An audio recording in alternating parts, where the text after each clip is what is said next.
कौन कहता है नेता जो जगाएगा यहाँ के लोगों को? कौन है नेता जो उठाएगा समाज के रोगों को?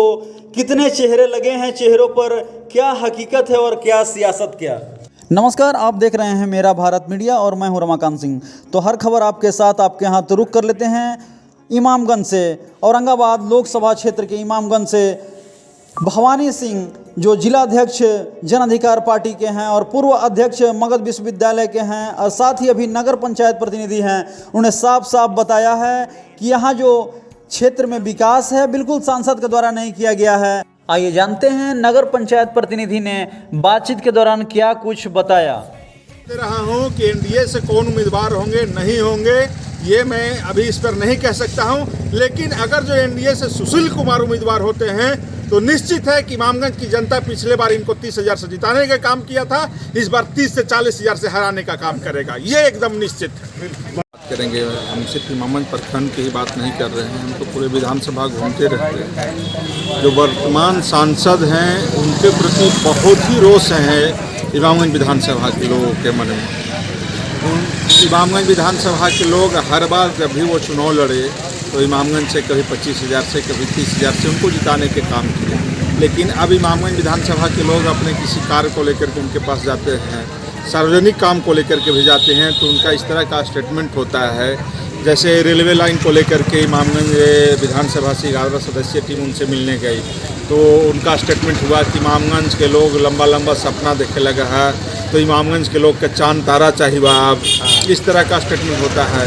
छात्रों के भविष्य की जब बात आई, 5 साल मगध विश्वविद्यालय का जो है भविष्य अधर में जाने लगा तो छात्र छात्राएँ जाकर उनसे मिलने का काम किए तो उस समय भी वो यही बात बोले कि हमरा से जैसे VC सुनता थू, हमरा से राज्यपाल सुनता थू। अरे भाई, आप भाजपा के सांसद हैं, भाजपा के राज्यपाल हैं, आपका नहीं सुनेंगे तो किसका सुनेंगे? सिर्फ और सिर्फ जो इमामगंज विधानसभा उनको 25,000 और 30,000 से जिताने का काम किया, उस इमामगंज विधानसभा में भोज खाने के अलावा और कोई दूसरा काम वो नहीं किए।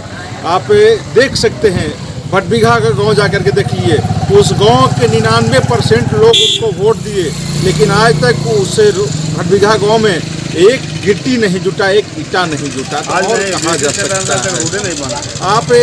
आपको हम बता दे रहे हैं कि इतना बड़ा एक जन आंदोलन हुआ इमामगंज विधानसभा में बालू को लेकर के।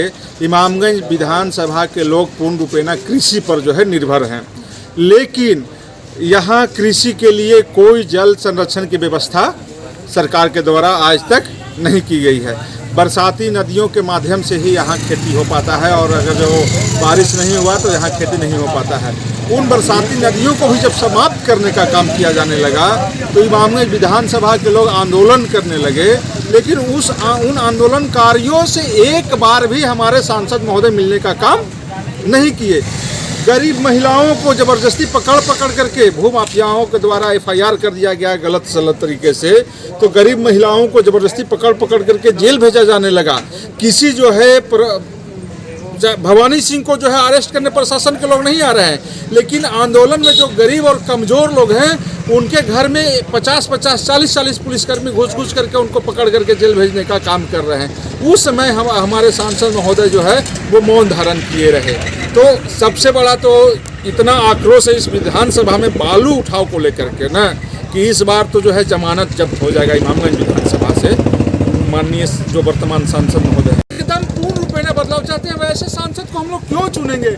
ना आज तक भगर एक गांव है हमारे यहाँ, एक टापू की तरह वो गांव है, उस गांव में आज तक पुल नहीं बना। गोले से नदी है, बीच में एक गांव है, जब बरसात आ जाता है तो बीमारी से हर एक वर्ष 1-2 मौतें वहाँ हो जाती हैं पुलिया नहीं रहने के कारण। तो आज तक आप वहाँ पुल बनाने का काम नहीं किए, कृषि को लेकर के आपका कोई काम नहीं हुआ, रेलवे लाइन बिछाने का जो काम शुरू हुआ तो उसमें जो आप कह दिए कि इमामगंज के लोग को चांद तारा चाहिए। आज वही 11 सदस्यीय टीम BD राम सांसद के यहाँ गया, BD राम सांसद साहब ने लोकसभा में जो है से हमारे क्षेत्र की बात को रखा, जो कि जो है देख लीजिए कहाँ के सांसद हैं। हमारे सांसद कहते हैं कि चांद तारा चाहिए और वही भाजपा के सांसद है BD राम, लेकिन वो सदन में हमारी बात को रखने का काम किया, रेलवे मंत्री से मिलाने का काम हम लोगों को किया। और आज जो है इमामगंज रेलवे लाइन के लिए जो है सर्वे होने के लिए पैसा तक आवंटित हो गया, तो आप जब सारा काम हो जाता है तब जो है से बड़ा बड़ा होर्डिंग और पोस्टर लगाते हैं और प्रेस कॉन्फ्रेंस करते हैं। यही उत्तर कोयल नहर परियोजना की जब बात थी,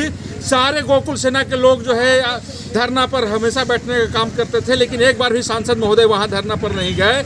यही पप्पू यादव उस समय मधेपुरा के सांसद थे, 135 किलोमीटर जो है कुटकू डैम से लेकर के गया के गांधी मैदान तक पैदल चलने का काम करते हैं।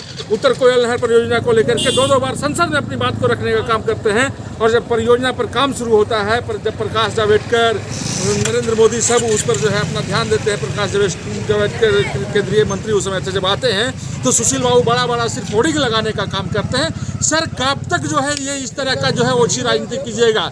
काम कुछ करना नहीं है, सदन में बोलने में लगता है कि भय लगता है। अरे भाई, आपका सरकार है, आप अपनी बात को नहीं रखिएगा सदन में कि हाँ हमारे क्षेत्र को क्या जरूरत है, तो सरकार कैसे जान पाएगी? हम केंद्र सरकार को कैसे दोष दे दे भाई? हम जब भी दोष देंगे तो अपने क्षेत्रीय सांसद को दोष देंगे ना। आप हमारी बात को रखिएगा नहीं। आज इमामगंज देख लीजिए कितना पिछड़ा क्षेत्र है, लेकिन हमारे यहाँ कोई हॉस्पिटल में आपको डायग्नोसिस का जो है सामान नहीं मिलेगा। आज हमारे यहाँ जो है आपको एक भी जो है एक डिजिटल एक्सरे मशीन नहीं है, एक ऐसे ही पुराना एक्सरे मशीन है, कोई अल्ट्रासाउंड की व्यवस्था नहीं है, ब्लड जांच की व्यवस्था नहीं है। मतलब स्वास्थ्य पर तो एक बार भी उनका ध्यान केंद्रित होता ही नहीं है। शिक्षा की बदहाली देख ही लीजिए, मगध विश्वविद्यालय में सबसे ज़्यादा औरंगाबाद लोकसभा के छात्र छात्राएँ पढ़ते हैं। 5-5 साल जो है शिक्षा व्यवस्था वहाँ सेशन 5-5 साल लेट हो गया, लेकिन एक बार भी आप इस मुद्दे को लेकर के ना वाइस चांसलर से बात किए, ना गवर्नर से बात किए, जबकि आप ही के भाजपा के गवर्नर थे, तो आप अपने क्षेत्र के व्यवस्था को तो वहाँ रख सकते थे ना। लेकिन नहीं, सिर्फ उनका एक ही काम होता है, क्षेत्र में मरने वालों की संख्या जब 10 से 15 हो जाती है तो एक दिन वो अपने क्षेत्र में आते हैं और सबके हाँ पहले तो 15-20 मिनट का टाइम दिया करते थे, लेकिन अब नहीं, कहीं कहीं तो खड़े खड़े ही चले जाते हैं और कहीं बहुत ज़्यादा हुआ तो 5 मिनट टाइम देते हैं सिर्फ मरनी में।